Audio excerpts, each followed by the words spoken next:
Well, we begin this morning with the scorching heat wave out west. Yeah, in California, temperatures may reach triple digits for a 10th day in many cities, shattering records and pushing the power grid to the limit.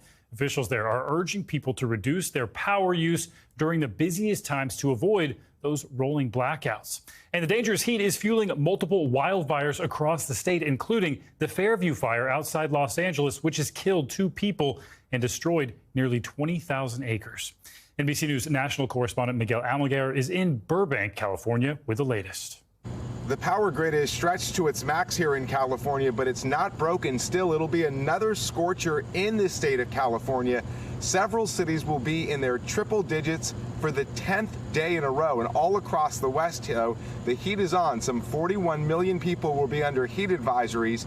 Many of those are in major cities. They have been entering several days of this prolonged heat wave that for many areas will actually wrap up by the end of the week. Now, overnight here in California, there was concerns of more rolling blackouts. There were limited blackouts just a couple of days ago in very small cities, but that did not happen overnight. The demand for power was just under the available supply. The governor of California says it's conservation efforts that led to preventing rolling blackouts. Now, the power grid will continue to be tested all the way through the weekend, but fortunately, we're getting better weather all across the West. Here in California, we could see remnants from Hurricane K, which could actually bring rain and flash flooding to this area. That's a dramatic turnaround, a drop in 30 degrees from just a few days ago. A lot of weather changes here, but the good news, California's power grid is still holding. Back to you. All right, Miguel, thank you. Now let's get a check at your morning news now weather. Michelle Grossman joins us with a look at all that's going on. Hey, Michelle. There's a lot. Hi there, guys. And we're looking at temperatures into the triple digits once again today, tomorrow, and then some relief is on the way. So that's good news. Let's take a look at what's happening today, though. 41 million at risk under a heat alert, whether it's a heat advisory, that's in the orange, or an excessive heat warning, that is in the pink. That includes Sacramento, Fresno, Los Angeles, San Diego, also Las Vegas. We broke so many records yesterday. We're going to break more records today, also tomorrow.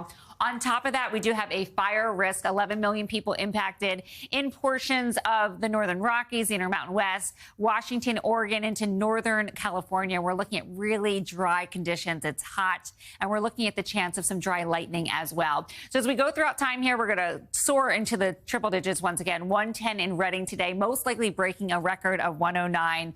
107 in Fresno, Burbank, 105. 85 in Flagstaff, still really warm in Grand Junction, 98 degrees. And Denver, you're going to be near 100 degrees. That is today. Then tomorrow, we're looking at temperatures into the triple digits once again. So 106 in Bakersfield, Los Angeles, 100 degrees. But notice what happens on Saturday. We have a big relief coming. Temperatures into the mid-80s. That's going to feel good. Same story for San Diego. We're looking at 96 tomorrow, 81 degrees on Saturday. But it's because we do have some rain on the way. So as we look through time here, we're talking about Hurricane K. That's going to eventually impact Southern California, also the Southwest, so portions of Arizona. It's not going to be a hurricane at that point. It's not going to be a tropical storm, but still we're going to get some tropical moisture. So right now, the latest on Hurricane K is we're looking at a Category 1 storm with winds at 85 miles. It's moving pretty quickly to the northwest at 14 miles per hour.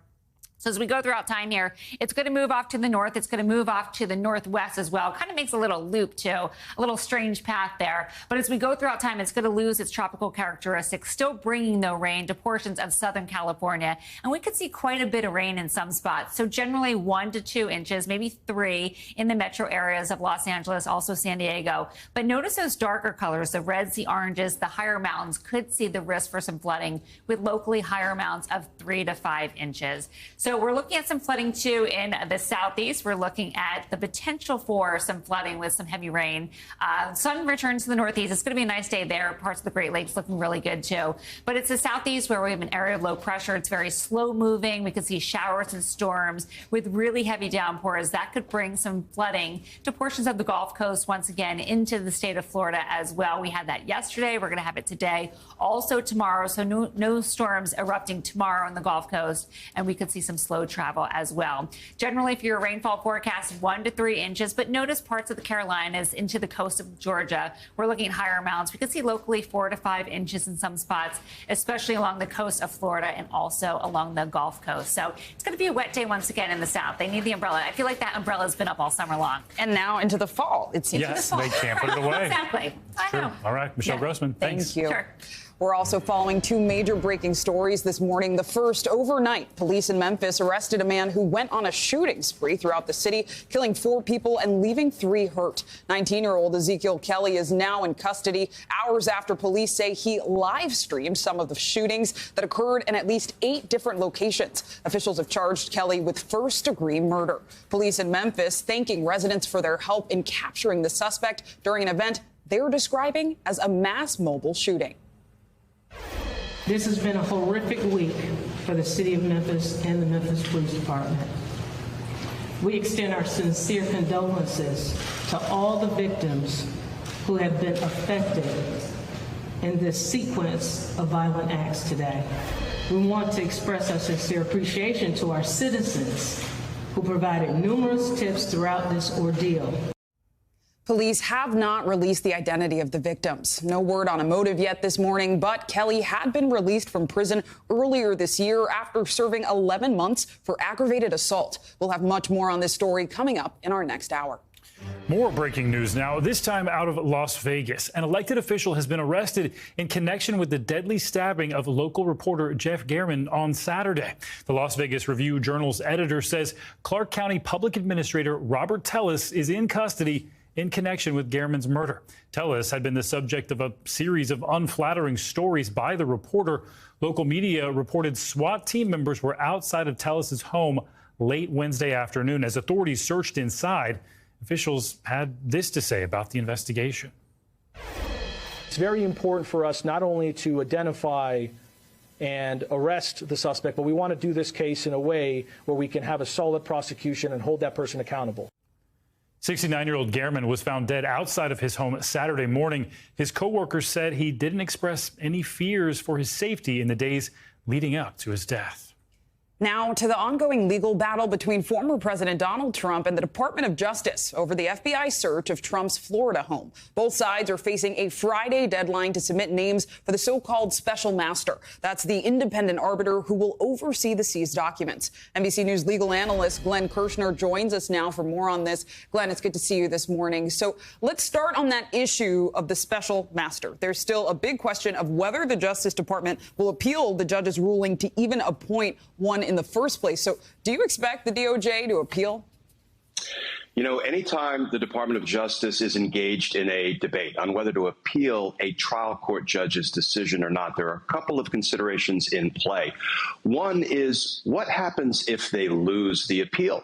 If they lose the appeal, the 11th Circuit Court of Appeals, which is where any appeal of Judge Cannon's decision would go, would then set precedent. And that would have implications moving forward because that would apply to all other cases that are similar to this one. Now, people may say, how many cases are we going to have where a president has had seized from his home national security documents, and now the courts are wrestling with what kind of restrictions to put on the Department of Justice? That's a fair point. But I think people should keep in mind, a trial court's opinion, Judge Cannon's opinion, has zero precedential value. What trial court judges do doesn't set precedent, but what appellate courts do sets precedent. So that's one of the things I think the Department of Justice has to wrestle with. If they file an appeal, do they believe it will be successful? If not, what kind of precedent might be set that could hurt future government investigations? Yeah, that's an important distinction. And Glenn, I know we're also getting more reaction from yesterday's major Washington Post report, which says that one of the documents seized at Trump's Mar-a-Lago estate included details about a foreign government's nuclear capabilities. NBC News has not confirmed that, but Trump's former colleagues have been speaking out about it. First, let's hear what they had to say. It's very, very troubling that this type of information would be there or anywhere for that matter. 300 classified documents found at Mar-a-Lago, and that simply should have never happened in the first place. Will the government be able to make out a technical case? Will they have evidence by which that they could indict somebody on, including him? I think they're getting very close to that point. So, Glenn, if this reporting is confirmed, what could this revelation mean for this legal battle? And is what Bill Barr said right there? Are we getting closer to an indictment of Trump? Yeah, take it from a former 30-year federal prosecutor. There's ample evidence to bring charges against Donald Trump. But I'll tell you, with that blockbuster revelation about the documents that Donald Trump took, he had no authority to take them from the White House, and then he unlawfully concealed them at Mar-a-Lago. Now that we know that those documents include information about a foreign government's nuclear programs, I think that ups the ante on the appeal front, because Judge Cannon issued a stop work order. And now we know she ordered the prosecutors to stop criminally investigating these documents. I think when we look at the potential danger, not only to our national security, but now the national security of a foreign country, a stop investigation order is really dramatic. I would suggest it's unprecedented. And whereas she said, well, the national security assessment can continue, but the prosecutors must stop dead in their tracks when it comes to criminally investigating these documents. I think that militates in favor of the Department of Justice taking an appeal, because I think we need to have this matter fully, fairly, aggressively investigated. Glenn, important insights on a political issue we're all following very closely. Thank you. Well, Steve Bannon is expected to turn himself in to New York authorities today to face indictment on state charges. That's according to a report from the Washington Post. The district attorney's office started an investigation last year into Bannon in connection with his role in a charity aimed at building a wall along the U.S.-Mexico border. In a separate federal investigation into this charity, Bannon and 3 others were indicted on charges of defrauding hundreds of thousands of donors. NBC News correspondent Tom Winter joins us now from outside the courthouse. And Tom, as we mentioned, Bannon is facing charges here in New York State. We know President Trump, though, pardoned him on those federal charges. Is there any indication about the nature of these charges and how they may differ from the federal ones? Right. So as reported back in February 2021, state prosecutors in the Manhattan District Attorney's Office were taking a look at the exact conduct that you just outlaid in the course of that federal investigation and eventual federal indictment of Steve Bannon. What they were looking at is whether there were any violations of state law. So this is believed to be closely tied to that investigation. As you said, federal prosecutors alleging that Bannon stole hundreds of thousands of dollars along with his cohorts. They initially presented, and certainly his cohorts, at this We Build a Wall, which was a private effort to build the southern border wall. They alleged that when they made representations to people saying they were working as volunteers, that 100% of the money that they raised would go to building that wall, they were actually siphoning some of those funds, the millions that they raised, off into their own pockets, specifically to Bannon, that he created a nonprofit entity that could be paid, but in fact, it went to pay Bannon's personal expenses. So that was that investigation. This is believed to be closely tied to that. We don't have the specific charges yet. We don't know how significant this case might be because they haven't been unsealed. We do know that Bannon is scheduled to arrive here within the next several hours in Manhattan State Court behind me. And Tom, Bannon issued a statement to NBC News saying, in part, New York has now decided to pursue phony charges against me 60 days before the midterm election. This is nothing more than a partisan political weaponization of the criminal justice system. So what kind of defense can we expect here from Bannon's team? Probably a lot like that. I think he's probably going to take these charges head on. Look, when you look at the statement that he made, there's no rule in state cases that they have to not charge somebody 60 days or 50 days or 10 days before a midterm election. State prosecutors make the charges that they do. Bannon might be referring to federal prosecutors in the Justice Department guidelines, though it's not a rule and it's not a law that says you shouldn't indict somebody that may be in a political election or closely tied to it within 60 days. But that just doesn't apply here. He's represented by Robert Costello, who's a veteran attorney, knows New York City very well. He's somebody who's represented Bannon in the past. He's somebody who's represented Rudy Giuliani. He also worked for Rudy Giuliani when he was his head of the criminal prosecutions when Rudy Giuliani was a federal prosecutor 30-plus years ago. So that's the backstory on his attorney, Robert Costello. It'll be, no doubt, a vigorous defense. And Tom, in a separate case, just quickly here, wanted to ask, Bannon was convicted of contempt of Congress charges. On Friday, a federal judge rejected his request for a new trial, and he's set to be sentenced next month. How could this jail time he may be facing play into these new charges?